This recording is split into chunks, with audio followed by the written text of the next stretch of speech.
Be me, Silas. Just a regular guy, got my own place, a decent job that pays the bills, nothing flashy. Spend most of my free time on my hobbies, mainly a big tabletop gaming group and hiking when the weather's good. This story is about my ex, Lana. We'd been together for about a year, maybe a little more. And for most of that time, things were genuinely good, like comfortable good. The kind of relationship that doesn't feel like work. I remember this one specific evening a few months back, before everything went sideways. It was a nothing special kind of day. We were just making dinner at my place. I was chopping vegetables. She was stirring a sauce on the stove. We had some music playing quietly in the background. There was no big dramatic conversation, just small talk about our day. I made some dumb joke, and she laughed, that real, genuine laugh, not the polite one. Later, we were on the couch watching some dumb movie I'd seen a dozen times. I noticed she was shivering a bit, even though the heat was on. Got up without saying anything, grabbed the thick wool blanket off my bed, and draped it over her. She looked up at me and smiled, snuggled into it, and leaned her head on my shoulder. It was a small thing, but that's what it was all about. No games, no tests, just ease. We understood each other's rhythms. I knew she hated loud bars but loved quiet little coffee shops. She knew I got super focused on my miniature painting and would just bring me a drink without interrupting. It was a partnership, a team. Or so I thought. The change wasn't sudden. It was a slow creep, like a tide coming in. So slow you don't even notice you're underwater until you can't breathe. It started after she had a girls' night out with a couple of her friends. I didn't think anything of it, obviously. She went out with them all the time. But when she came back from this particular one, there was a different energy about her. Usually she'd come home bubbly and tell me all the funny stories. This time she was quiet, almost clinical. I asked if she had a good time. She just shrugged and said it was enlightening. Weird choice of words, but whatever. Then I started noticing her phone. It was always in her hand, more than usual. She'd be scrolling endlessly while we were supposed to be watching something together. I'd catch glimpses of the screen, short videos, all with the same kind of aggressive sans serif font titles. Signs you're dating a low-value man. How to make him fear losing you. Feminine energy. Why he should chase you. I asked her once what she was watching. She locked her phone screen instantly, said it was just self-help stuff, for empowerment. Red flag, I know, but at the time, I just thought it was some harmless online trend. I figured it would pass, like that time she tried to get into making sourdough. It did not pass. The first real test came a week or so later. I texted her on a Monday morning. "Hey, weather looks perfect for that hike we talked about this Saturday. You free?" Normally, she'd reply within the hour, excited, making plans. This time, silence. Hours went by. I saw the little read receipt. I knew she'd seen it. My brain started doing that stupid thing, running through possibilities. Did I say something wrong? Is she mad at me for some reason I don't know about? I pushed it down. "She's just busy, man. Chill out." Finally, around 9 p.m., my phone buzzed. A reply from Lana. "I'm not sure what my schedule looks like yet. I'll have to see if I feel up to it." That was it. No "hey," no emoji, no "hope you had a good day." It felt like a business email from a stranger. I was just confused. I replied, "Okay, no worries. Just let me know when you can." I was trying to be cool, to not seem pushy. The weekend came and went. She never brought it up again, and I didn't want to seem like I was nagging her. The behavior started to form a pattern. It was like she had a playbook. She'd take forever to respond to texts, if at all. Our phone calls, which used to be long, meandering chats, became short and interrogative. She'd ask what I was doing. I'd tell her, and then she'd say she had to go. She stopped initiating anything. It was always me reaching out, me making the plans. And then she started canceling those plans. We had dinner reservations for our anniversary at this nice Italian place she loved. I was at home, literally putting on my shoes to leave and pick her up. My phone chimed, a text. "Hey, I'm really not feeling it tonight. Super drained from the week. I think I just need a night to myself to recharge." I just stared at the message. Drained from the week? It was a Friday. She'd had a pretty easy week. She told me so herself the day before. This wasn't about being tired. This was a choice. I texted back, "Oh, okay. I was really looking forward to it. Everything all right?" Her reply came instantly this time. "You don't need to get all passive-aggressive. A woman is allowed to have boundaries and prioritize her own mental health. It's a bit toxic to try and make me feel guilty for it. I felt like I'd been slapped. Toxic. Passive-aggressive. I was just expressing disappointment. I didn't reply. I just took my shoes off, put the reservation confirmation in the trash, and ate a bowl of cereal for dinner. The house felt incredibly quiet. When we were together, things were just as strange. The easy physical affection was gone. If I tried to hold her hand, she'd pull away after a few seconds to check her phone. If I put my arm around her on the couch, she'd shift and complain she was too hot. It was like I was a stranger she was forced to be polite to. The worst part was the feeling of being constantly tested. She'd bring up other guys in a way that felt deliberate. My manager was saying today that my new haircut really makes my eyes pop. He's so observant. This guy at the gym offered to spot me. He was really nice. She'd say it while watching my face, looking for a reaction. I didn't give her one. I wasn't the jealous type, and it just felt like such a childish game. I'd just nod and say, "Oh, that's cool." I could see the flicker of annoyance in her eyes when I didn't rise to the bait. It felt like she wanted me to be insecure, like she was trying to manufacture drama to feel desired. After a few weeks of this, I couldn't take the weird tension anymore. I decided I had to talk to her about it, face to face. I chose a time when we were both calm, just sitting in her apartment, no distractions. I took a breath and started. "Lana, can we talk for a minute? I feel like things have been off between us for a while now." She immediately crossed her arms. Her face was a defensive mask. "I don't know what you're talking about," she said, her voice flat. I tried to be specific but gentle. "You seem distant. You cancel plans a lot. You barely reply to my messages. I feel like I'm bothering you half the time. If I did something to upset you, I really wish you'd just tell me so we can fix it." She actually scoffed. "Oh my God, here we go," she said, rolling her eyes. "This is so typical." "What's typical?" I asked, genuinely confused. "This male insecurity, this neediness. I'm just living my life, being an independent person, and you're interpreting that as some kind of problem with you. The world doesn't revolve around you, Silas." My jaw almost hit the floor. "Neediness? Lana, I'm just trying to have a conversation about our relationship, the one we're both in. I'm feeling disconnected from you. Maybe you should work on your own emotional regulation instead of trying to control my behavior," she said, her voice dripping with condescension she'd clearly picked up from one of those videos. "I'm not trying to control you. I'm telling you how your actions make me feel. I feel hurt." "Well, I'm not responsible for your feelings," she said, standing up. "I've learned that I don't need to manage a man's emotions. I'm going to go have a bath." And with that, she walked out of the room. The conversation was over. She had shut it down with a bunch of therapy speak buzzwords that left no room for discussion. I was the problem. My feelings were the problem. My desire for basic communication and connection was needy and toxic. I just sat there on her couch for a long time, listening to the water run in the bathroom. It was like talking to a brick wall that had just discovered pop psychology on the internet. I went home feeling completely defeated. I knew I couldn't be the only one who saw this was crazy. A couple days later, I met up with my oldest friend for a drink.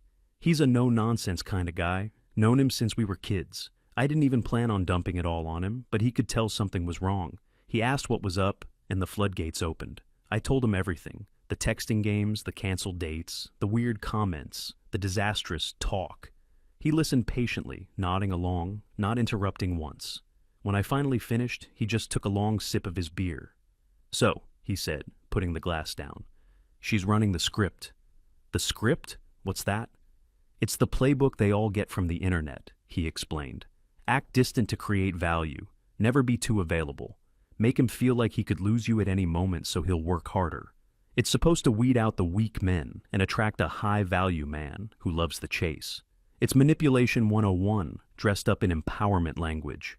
Hearing him lay it out so plainly was like a light bulb going on. It wasn't random, it was a conscious, deliberate strategy. "So, what do I do?" I asked. "You stop playing," he said simply. "The game only works if you're a player. The only way to win is to not play. Drop the rope. See what happens." He told me a story about a girl he dated who tried the same thing. He chased for a bit, then got tired of it and just went radio silent. A week later, his phone was blowing up with panicked texts from her. "Just live your life, dude," he advised. "Focus on your own stuff. If she wants to be in your life, she knows how to act like a normal human being. If she just wants a puppy to chase a stick, she'll find someone else." The conversation was a massive reality check. It validated everything I was feeling. I wasn't being needy or toxic. I was just a guy reacting to being treated poorly and being messed with. But there was still a part of me that wanted to believe in the Lana I knew before all this. The girl who'd laughed at my dumb jokes while we cooked dinner. I decided to make one last, genuine effort. A final attempt to connect with the person I thought she was. Her favorite band, an indie group we'd discovered together, was coming to town. It was a huge deal for her. Tickets were hard to get, but I managed to snag 2 really good seats. I thought this would be the perfect gesture. It wasn't just a random date, it was something deeply personal to us, to our history. I imagined her reaction, the surprise, the excitement. Maybe this would snap her out of it. Maybe this would remind her of us. I called her. I didn't want to text. This needed a human voice. She picked up on the 3rd ring. "Hello?" she answered, her voice cool and detached. I tried to sound as cheerful and normal as possible. "Hey Lana, guess what? You know how we always said we'd kill to see Band Name live? Well, I got us tickets for their show in a few weeks." There was a pause on the other end of the line. I could hear her breathe.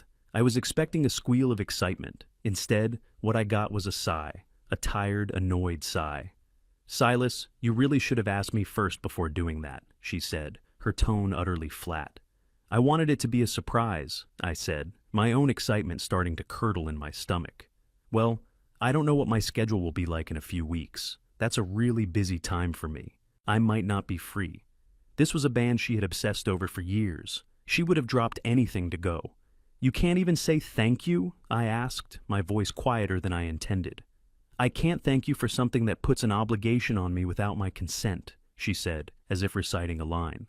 "It's a form of pressure. I'll have to check my calendar and get back to you."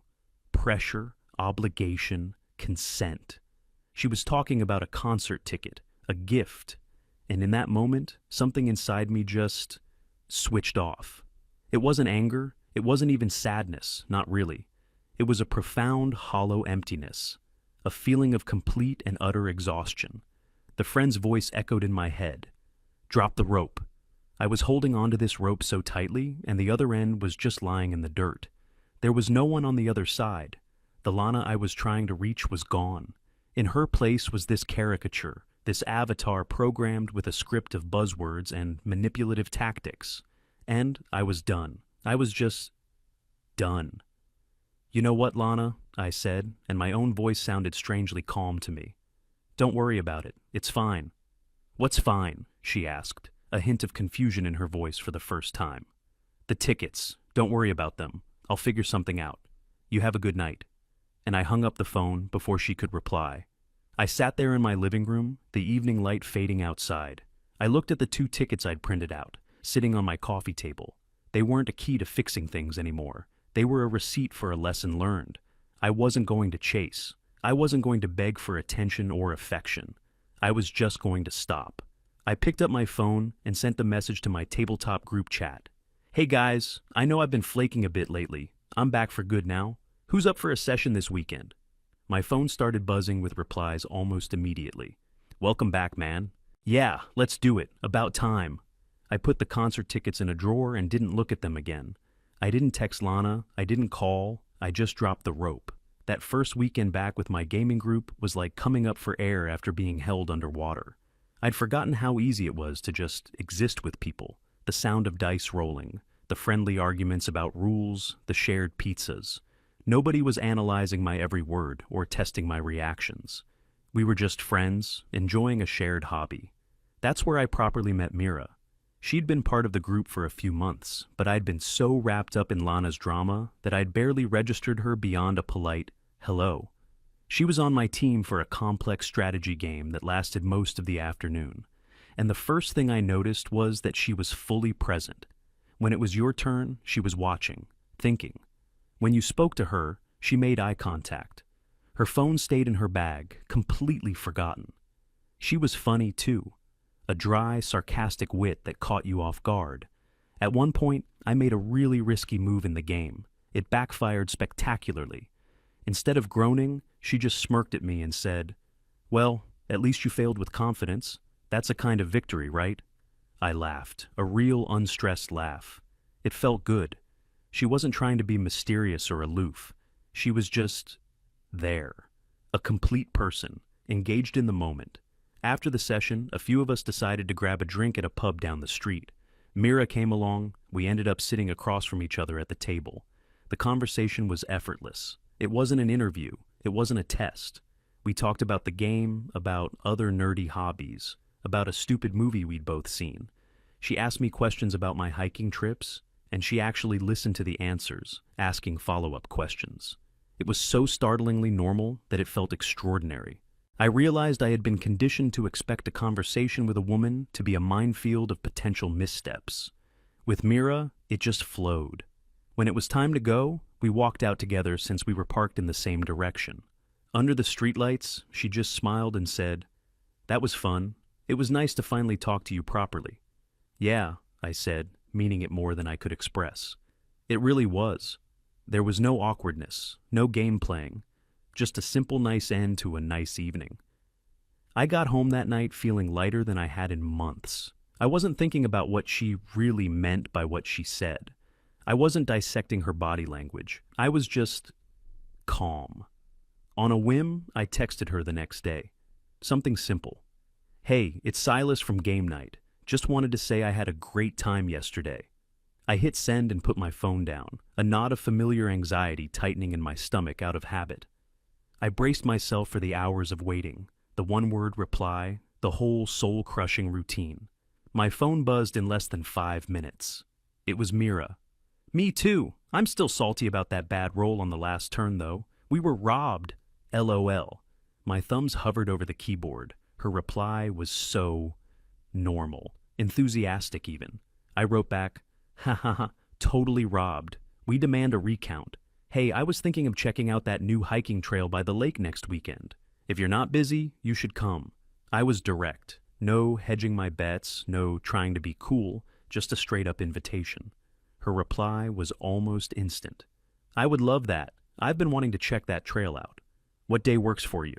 And just like that, we had plans. No, "I'll see." No, "Let me check my calendar and get back to you."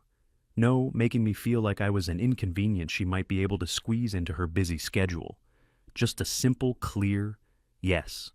The hike was fantastic. The weather was perfect. The conversation was just as easy as it had been at the pub. We talked for hours about everything and nothing, family, jobs, dreams, what the best superpower would be. There were moments of comfortable silence, too. We could just walk side by side, listening to the sounds of the forest. And it wasn't awkward. It was peaceful. After the hike, we were starving and grabbed a late lunch. At the end of the day, as I dropped her off, she turned to me before getting out of the car. "Thank you, Silas," she said. "This was genuinely the best day I've had in a long time." And she leaned in and gave me a quick, gentle kiss on the cheek. Then she was gone. I drove home with a stupid grin on my face the whole way. A few days passed. We texted here and there, little inside jokes from our hike. I realized I wasn't anxious about it. I wasn't counting the minutes between replies. I knew if I texted her, she'd reply when she could. And when she did, it would be warm and genuine. The trust was just there, implicitly. And then it hit me. I was getting ready for work one morning, brushing my teeth, and I realized I hadn't thought about Lana in almost a week. Her name hadn't crossed my mind. The anxiety, the constant low-level stress she had inflicted on me. It was gone. It had been replaced by a quiet sense of anticipation, of looking forward to talking to Mira again. My phone was no longer a source of anxiety, but a tool for connection. It was a profound moment of clarity. I had dropped the rope, and instead of falling into a void, I had simply found solid ground. My life went on. I spent more time with friends, poured more energy into my hobbies, and I spent more time with Mira. We went to the movies, we cooked dinner together, we went to another game night, this time as an unspoken team. It was all so simple, so healthy. One evening, we were just walking through a park after getting some ice cream. It had been about a month since that first hike. I just looked at her and said, "I just want you to know, I'm not seeing anyone else. I'm not interested in seeing anyone else." It wasn't a grand declaration, it was just a statement of fact. Mira stopped walking and looked at me, a soft smile on her face. Good, she said simply. Me neither. And that was that. No need for a big dramatic, what are we, talk. We were just us. Of course, that's when the ghost from the past decided to reappear. The inevitable happened. One of the guys from our game group posted a bunch of photos from our last session. There was one particularly good group shot, and right in the middle was me and Mira, sitting next to each other, laughing at something someone had said. We looked comfortable. We looked happy. 2 days later, my phone buzzed with a notification from a number I hadn't deleted, but hadn't seen in weeks. It was Lana. The message was a single word. Hey. I stared at it. I could feel the game starting all over again. The low-effort breadcrumb designed to make me ask, what's up? So she could control the conversation. The old Silas would have replied instantly, heart pounding, thinking maybe she'd come to her senses. The new Silas was busy helping Mira build a ridiculously complicated piece of IKEA furniture. I waited, not as a tactic, but because I was genuinely busy and living my life. About an hour later, I wrote back a simple, polite, and emotionally neutral message. Hey, hope you're doing well.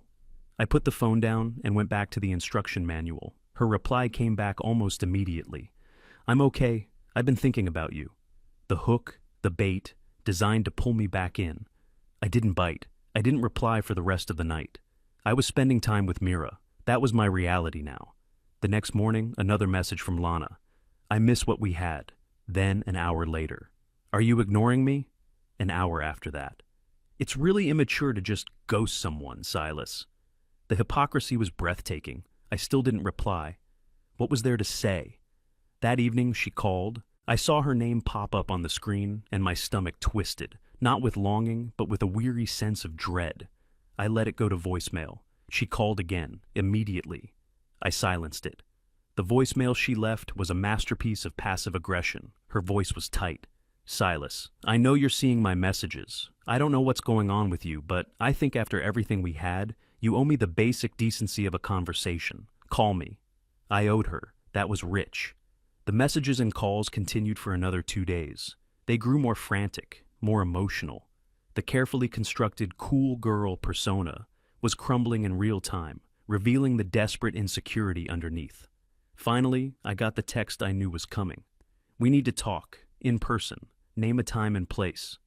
I knew I couldn't avoid it forever. It needed a clean end. I texted back. The coffee shop by the park, tomorrow at 2 p.m. It was neutral ground, public, safe. I told Mira about it. I was honest.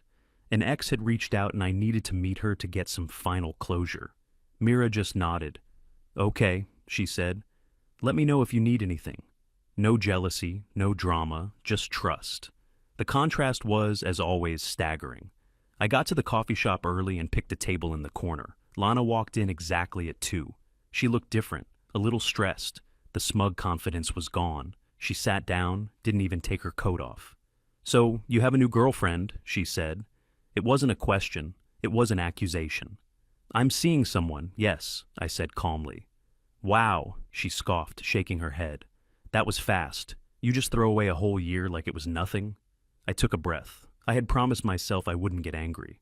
Lana, I didn't throw anything away, I said, keeping my voice even. Our relationship ended weeks before I even spoke to Mira. It ended when you decided to stop being my partner and start being I don't even know what. My tester, my warden. She recoiled as if I'd slapped her. That's not fair. I was working on myself. I was trying to establish boundaries and have a healthy, empowered dynamic. I was trying to make our relationship stronger by making you realize my value. It was like listening to a pre-recorded message. All the buzzwords were there. By ignoring my texts, I asked, by canceling our plans last minute, by making me feel guilty for wanting to spend time with you, how is any of that healthy? It's called making a man chase. It's proving he's willing to put in the effort, she said, her voice rising. It shows his commitment. I was testing you and you failed. You just gave up. And there it was, the entire twisted philosophy laid bare. I looked at her, and for the first time, I didn't feel hurt or confusion. I felt a kind of sad pity. Lana, I said, and my voice was soft. A relationship isn't a test. It's not a game where one person sets up hurdles for the other to jump over. That's not a dynamic. That's a job interview. I wasn't looking for a nice guy who would fold at the first sign of trouble. I wanted a man who would fight for me. I didn't want to fight you, I said simply. I wanted to be with you. I wanted to talk to you, plan things with you, share my life with you. When I tried to talk, you called me needy. When I made a gesture, you called it pressure. You didn't want a partner. You wanted a contestant on some game show you invented in your head. Tears were welling in her eyes now. They might have been real. I couldn't tell. So, you just moved on to the first easy thing that came along? She shot back. That was the line. That was the moment my calmness finally broke, not into anger, but into a solid wall of clarity. Easy? I repeated, my voice low but firm. You think Mira is easy? Let me tell you what she is. She's honest. When I text her, she answers. When I make plans with her, she shows up, or she has a real reason if she can't. She talks to me like an equal. She respects my time and my feelings. You call that easy. I call it being an adult. It's not my job to fight for you, Lana. It's my job to be a good partner to someone who is also a good partner to me. I stood up from the table. The conversation was done. There was nothing left to say. I hope you find whatever it is you're looking for, I said. I turned and walked out of the coffee shop. I didn't run. I didn't look back. I just walked. I got in my car and just sat there for a minute, the engine off. I didn't feel victorious. I didn't feel a rush of adrenaline. I just felt peace, a quiet, profound sense of closure. The final page of a long, exhausting chapter had been turned. Fast forward to now. It's been a few months. Mira and I are at my place. We just finished making dinner. We're sitting on the couch, working on a massive 1,000-piece jigsaw puzzle on the coffee table. It's a picture of a library. It's ridiculously hard. She thinks she's found a piece that fits. She tries it. It doesn't. She groans in frustration and flops back against the cushions. I smirk and find the actual piece that fits and put it in its place. She looks at me, feigning outrage. Show off. I just smile. Later, we're watching some movie, the half-finished puzzle forgotten for the night. I look over at her. Her head is resting on my shoulder, her breathing slow and steady. She's comfortable, she's safe, and so am I. No drama, no tests, no mind games, just peace. It's amazing what you find when you stop playing their game and start living your own life.